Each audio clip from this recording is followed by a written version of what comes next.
Hello, class. Today I want to talk to you about Charlemagne.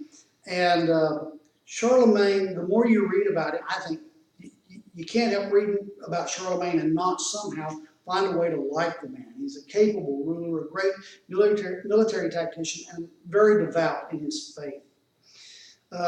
Pepin died in 768, and on his death he divided his kingdom between his sons Charles and Carloman. Carloman died in 771, and when he died, Charles assumed sole rule of the Frankish nation. Charles's aim was, quote, to unite all the Teutonic and Latin races on the continent under his temporal scepter in close union with the spiritual dominion of the Pope.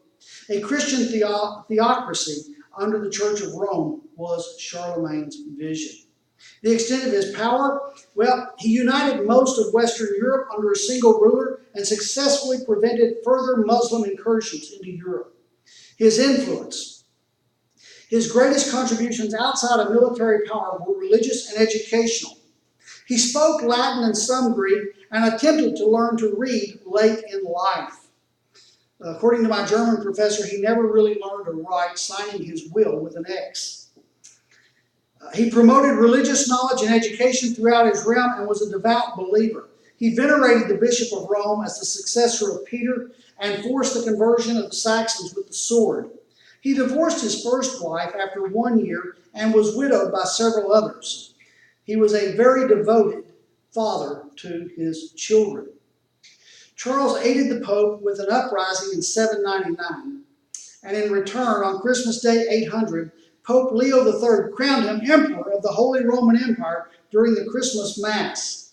It had been decided in the West that Irene's reign was illegal and the throne of Constantinople legally vacant. The effect was twofold. The Western Empire was reestablished and the crown was made subservient to the papacy. It also created a rift between the East and the West, with the East claiming titular authority over the West. The crown and the papacy vied for dominance for centuries. Charlemagne also had involvement with the debate over the filioque clause in the Creed. In the West, through Augustine's influence, the Creed had been altered locally in different places to include that the Holy Spirit proceeded from the Father and the Son, this dual procession of the Holy Spirit that we talked about with Augustine. Charles learned the Creed in the church at Aachen, in the Frankish church, with the inclusion of the filioque. He pushed for Leo III to insert it throughout the Latin church, but the Pope steadfastly refused, knowing it would divide the church to do so without an ecumenical council. Pope Leo III was smart on that point. Now, what's the relationship then between the church and the crown? Well, it's an aspect of dual governance throughout Europe in the Middle Ages that prevailed.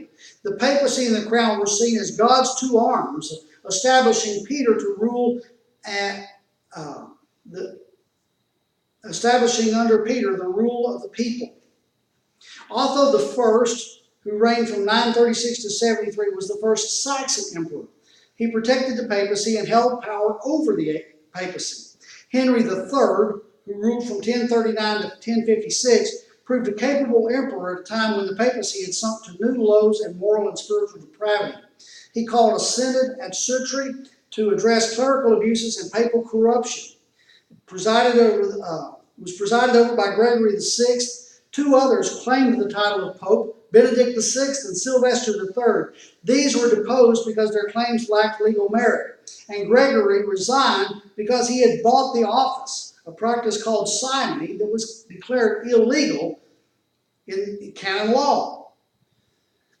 There was a papal crisis that arose. No candidate could be found in the city of Rome who was free of the charge of simony. They were all guilty of having bought their positions. Suger of Bamberg was appointed pope by the emperor and took the name Clement II. He died 9 months later. Poppo of Brixen became Damasus II in 1048 and died 23 days later, either of illness or poison. Bruno of Toul was elected pope and took the name Leo IX. He brought Hildebrand to Rome from Cluny to impose the Cluniac reforms on all the clergy. This led to the imposition of priestly celibacy as a matter of canon law. All priests from this point onward in the West had to conform to monastic standards in the Latin Church.